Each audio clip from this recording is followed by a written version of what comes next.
Over the history of the league, there have been players with a seemingly superhuman ability to grab rebounds, such as Dennis Rodman, who averaged 13.1 rebounds per game over the course of his 14 seasons in the league. And it's a widely known fact that Rodman would study his teammates shooting and watch how the trajectory of the ball would affect how it bounced off the backboard, and use this knowledge to put himself in the best place to grab the board. With Rodman and Wilt Chamberlain and Bill Russell, there have been truly outstanding talents at predicting where the ball was going to end up. In the NBA at the moment, we have one such player who is averaging 13.8 rebounds per game over the course of his career. It's Cleveland Cavaliers' Andre Drummond. Drummond appears to be a player with a tenacious work ethic and self-motivation that is required to become a great rebounder. And he appears to be on his way to becoming the greatest rebounder in the league's history. In today's video, we are going to explain to our viewers why Andre Drummond is the greatest rebounder of all time. Drummond was born in August 1993 in New York, but moved to Connecticut at an early age and joined Capital Preparatory Magnet High School. During his freshman year, he averaged 12 rebounds per game, showing early promise that he was going to become a demon when it came to grabbing boards both on the offense and defensive end. In 2010, Drummond was selected to be a member of the Under-17 USA team that won the gold medal in the FIBA Under-17 World Championships. This was a great honor for Drummond, who was taken aback at being selected, and it was at this point he knew that he could have a great future in the game. Drummond initially decided to spend a postgraduate year at a local academy. However, just 2 weeks later, he announced via a Twitter post that he would be attending the University of Connecticut. This decision created a media frenzy. Drummond was already on the list of young players earmarked to go on to NBA greatness, and when he declared he would be going to college, coming as a complete surprise, it generated lots of media attention for him and for the university. Drummond went on to appear in 34 games and started 30 times, averaging 20.84 minutes per game and averaging 10 points and 7.6 rebounds, leading the team in rebounds, blocks per game, and field goal percentage. When you're that good and that dominant in your freshman year, is there much point sticking around at the college level when you could make the jump to the NBA and begin to develop your reputation, game, and also earn millions? Drummond didn't think so, and so he declared himself available for the NBA draft after just 1 year of college. Drummond was taken with the 9th pick in the draft by the Detroit Pistons, a team which up until recently he had spent his entire career with. He recently made the switch to the Cleveland Cavaliers after being traded. During his rookie season, Drummond became known for grabbing both offensive and defensive rebounds, averaging almost as many rebounds as he did points in 7.6 boards versus 7.9 points per game. Drummond was given the honor of making the All-NBA rookie second team that year, and only because he had stiff competition in Anthony Davis, a player that is a perennial all-star. Drummond also finished 4th in the Rookie of the Year voting that year, showing how highly regarded he was and how impressed people were by the start into his NBA career. Fast forwarding to 2014, Drummond recorded a career-high 20 rebounds combined with 20 points in a loss to Davis's New Orleans Pelicans. In 2014, Drummond was selected to be a member of the USA team that attended the FIBA World Cup held in Spain.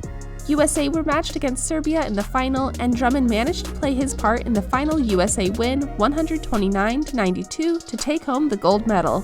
In March 2015, Drummond recorded 25 boards in a loss against the Golden State Warriors. This was Drummond's 4th 20-point, 20-rebound game over the previous 2 seasons, a feat which no other player could claim to match. And as if Drummond wasn't progressing at a quick enough rate, to begin the 2015-16 season, Drummond recorded double-doubles in the first 3 games of the season, leading the team to a 3-0 record. This was the first time a Piston had achieved his feat since Ben Wallace and the Bad Boy Pistons.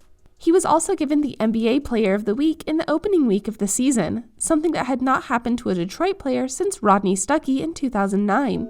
Detroit have not really been a successful team since the Bad Boy era and championships in the early 2000s. However, they appeared to be gaining a bit of their mojo back, led by Drummond. As a result of his blistering start to the season, Drummond was given the honor of being selected to his first All-Star team. In the current season, Drummond began the season on an absolute tear, dominating the boards. He scored 32 points and grabbed 23 rebounds in the first game of the season, joining esteemed companies such as Charles Barkley and being the only players to grab 20-plus boards and scoring 30-plus points. In a game against the Brooklyn Nets, Drummond tallied breathtaking numbers. He scored 25 points, grabbed 20 boards, got 6 assists, 5 blocks, and 3 steals. These numbers are so dominant that they haven't been seen since the days of Hakeem "The Dream" Olajuwon. Drummond has studied the art of rebounding to a level that Rodman himself would be proud of. He has admitted becoming obsessed with grabbing as many rebounds as possible. Drummond's overall style of play greatly contributes to his ability to grab rebounds and consistently lead the league in both total rebounds and offensive rebounds. His quickness isn't at an elite level befitting an athlete, however, because of his physique, measuring in at a 6'10" and weighing 277 pounds, he is able to dominate most opposing big men and win the battle of the boards. Drummond has dominated boards and won rebounding championships from his early days in the league, where they managed to find a way to ensure that Drummond being near the basket at all times was a strength. Looking at how many times he grabs the board and denies teams second chance opportunities, the Pistons certainly managed to turn it into a strength. The Pistons traded Drummond away to the Cavaliers in February in exchange for Brandon Knight, John Henson, and a second-round 2023 draft pick. This gave the Pistons needed squad depth, and they may well be attempting to tank their season in an effort to get the lottery draft pick. The Cavs are bottom of the standings, a result of LeBron and Kyrie leaving, and the Pistons aren't that far above them in 13th. If Drummond has anything to say about it, he will drag the Cavaliers up to the table one board at a time. His work ethic and sheer determination to continue improving himself and learning the art of rebounding makes him worthy of a title-challenging season, at least once in his career, something he has yet to experience. If we look at the best players over the history of the league, we have Rodman, who studied far beyond anything done before, Chamberlain, who was simply so outsized that no player could hope to grab the board before him, and Bill Russell, who was again outsized and his work ethic led him to grabbing a crazy amount of boards. Drummond is certainly on a level with them, consistently averaging around 15 boards per game. He has been the league leader in grabbing boards the last 3 seasons and looks on course to achieve that again this season. He has shown work ethic in developing this side of his game and studying the arts of grabbing boards. Drummond broke Rodman's single-season record for the amount of rebounds he grabbed last year, putting him definitely above Rodman in the conversation. Whether he can go on to challenge Wilt the Still and Russell remains to be seen. They are, after all, the leading rebounders. Drummond has grabbed 8,300 boards in his 8 seasons in the league. If we compare that to Wilt, who achieved 24,000 in 14 seasons, it seems that Wilt is some way ahead. However, Drummond is certainly rebounding at a rate that will put him into contention. It will certainly be interesting to watch whether his average per game stays steady or whether he manages to increase it. The beginning of this season looks like he's going to increase his rate and hopefully challenge Wilt or at least put himself in the top 10.